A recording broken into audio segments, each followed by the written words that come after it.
नमस्कार. मी मोरेश्वर. हाय Maharashtra YouTube news चॅनलमध्ये आपलं स्वागत आहे. महाराष्ट्रात काहीतरी घडतंय. राजकारण शिस्त आहे.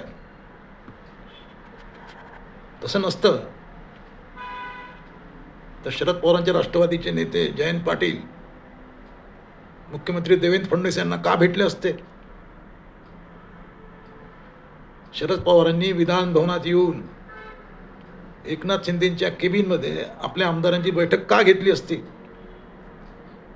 म्हणजे राष्ट्रवादीची बैठक आहे ती एकनाथ शिंदेंच्या केबिनमध्ये घेत आहेत शरद पवार.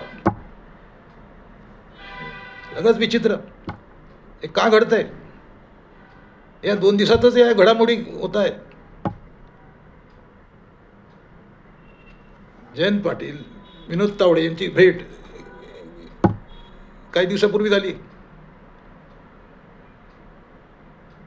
तर हे साधं सोपं नाही, काहीतरी घडतंय, बिघडतंय काहीतरी. मोठ्या राजकीय भूकंपाची वाट महाराष्ट्र आणि देश पाहतोय. याला कारण आहे की येत्या सोमवारपासून म्हणजे 21 जुलैपासून महिनाभर संसदेचं पावसाळी अधिवेशन सुरू होत आहे. हे अधिवेशन महत्त्वाचं यासाठी आहे की या अधिवेशनात 3 बिलं येत आहेत, 3 विधेयकं. तिन्ही महत्त्वाची आहेत. एक म्हणजे मतदारसंघांची पुनर्रचना. मतदारसंघ जे आहे तो वाढतायत, त्या संबंधातलं बिल आहे. दुसरं बिल आहे महिला आरक्षण. हे विधेयक तसं गेल्या सेशनमध्येच मंजूर झालं होतं. आणि तिसरं म्हणजे एक देश एक निवडणूक. तर या विधेयकाभोवती राजकारण सध्या सुरू आहे. काँग्रेसचा विरोध आहे. गेल्या अधिवेशनात ही बिलं आली होती. महिला आरक्षण मंजूर झालं 33%. परंतु मतदारसंघाच्या फेररचनेला विरोधकांनी विरोध केला. त्यांचं म्हणणं आहे नेमकं तुम्ही काय करता? जागा वाढतायत, लोकसभेच्या जागा वाढतायत, म्हणजे किती वाढतायत? सरकारची तयारी नव्हती, त्यामुळे ते लांबलं, फेल झालं. आता NDA हे विधेयक नव्याने आणत आहे. त्यावर राष्ट्रवादीच्या राष्ट्रवादीच्या सुप्रिया सुळे यांनी प्रश्न केला की बाबा आमच्याकडे बिल आलेलं नाही, बिल आम्ही कॉपी आलेली नाही अजून, ते आल्यावर आम्ही बोलू. परंतु सुप्रिया सुळे यांनी एक मुद्दा मांडला. त्यांचं म्हणणं आहे की जागा वाढल्या सरसकट सर्व राज्यात, देशात लोकसभेच्या जागा वाढत असतील तर आम्ही विचार करू शकतो पाठिंबा द्यायचा. काय म्हणजे पहिल्यांदाच सुप्रिया म्हणजे शरद पवारांचा पक्ष या बिलाच्या बाजूने बोलतोय असं दिसतंय. गेल्या अधिवेशनात शरद पवारांनी, काँग्रेसने या विधेयकाला विरोध केला होता. पण आता परिस्थिती बदलली आहे. म्हणजे गेल्या अधिवेशनात NDAचं हे विधेयक जे होतं ते फेल झालं होतं, पडलं होतं. आता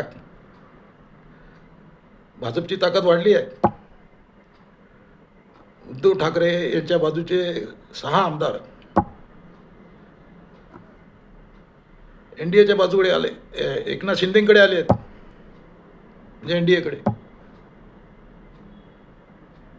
एवढंच नाही, सुप्रियाच म्हणतो, सुनित्रा पवार यांचा राष्ट्रवादी NDAमध्ये आहे. प्रश्न फक्त आता शरद पवारांच्या राष्ट्रवादीचा आहे.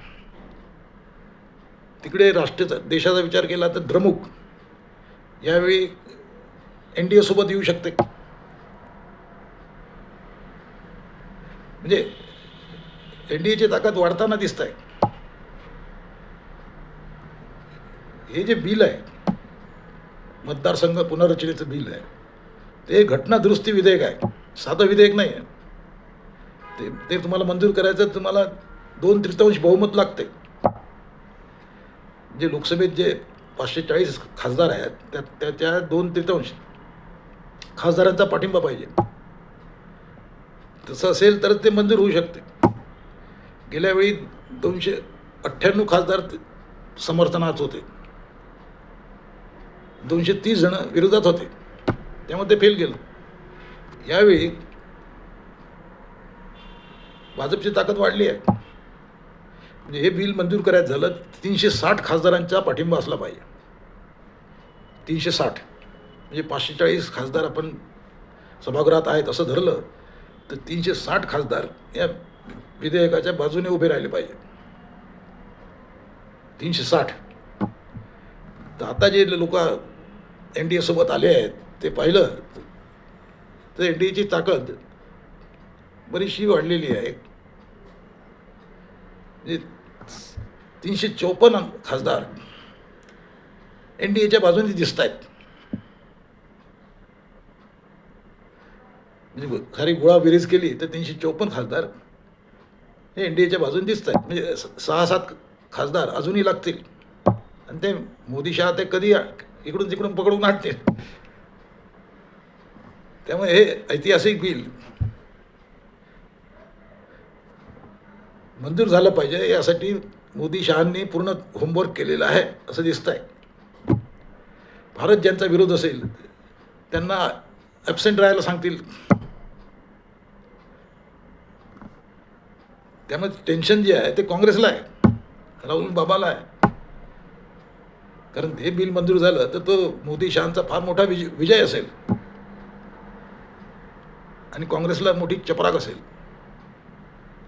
त्यामुळे या आता लोकसभेचं हे अधिवेशन जे आहे सोमवारपासून सुरू होत आहे ते फार प्रचंड वादळी होणार आहे. हे जे बिल आणतायत सरकार त्यामुळे लोकसभेच्या 50% जागा वाढत आहेत. सरकारनेच तसं म्हटलं आहे. म्हणजे आता 540 खासदार आहेत, जागा आहेत, त्याच्यात म्हणजे पण त्याच्या 50% जागा वाढतील. म्हणजे तो आकडा 700च्या वर जाईल. आता विरोधकांना काही आक्षेप आहेत याच्याबद्दलही त्याची चर्चा होईल. परंतु एक गोष्ट स्पष्ट आहे की सरकार जे ऑपरेशन करत आहेत त्याने अनेक प्रश्न निर्माण होत आहेत, घालतील. त्यात सर्वात महत्त्वाचं म्हणजे सुप्रिया सुळे म्हणजे शरद पवार जर बिलाच्या बाजूने उभे राहिले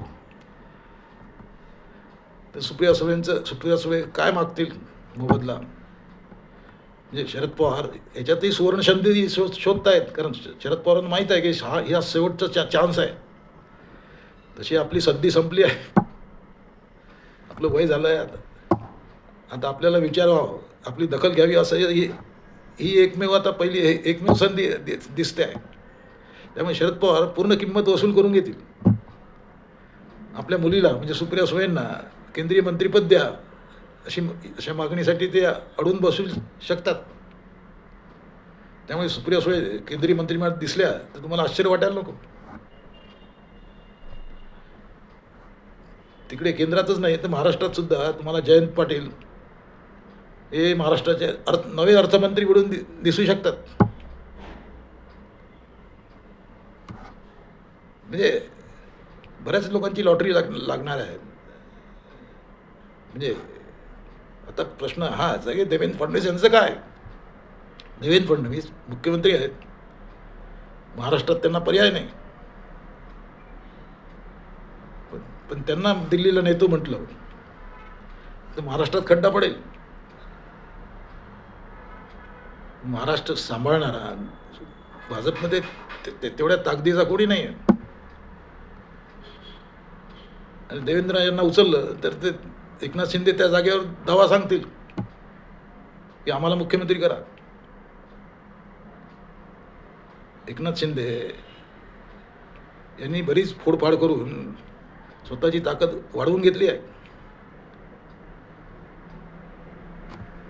त्यामुळे देवेंद्रांना नेतो म्हटलं दिल्लीला, तर मला इथे एकनाथ शिंदेना मुख्यमंत्री करावं लागेल. केलं नाही तर मोठा मोठा प्रॉब्लेम होईल, आणि केलं तर भाजपमध्ये नवा प्रॉब्लेम सुरू होतील. कारण भाजपमध्ये या जागेवर दावेदार प्रचंड आहेत. नवे नवे हे प्रॉब्लेम सुरू होतील. भाजपमध्ये लथाळी सुरू होईल. तुम्हाला काय वाटते? हा जो भूकंप येतोय, या भूकंपाशी एनडीए म्हणजे मोदी, शाह, शरद पवार आणि तिकडे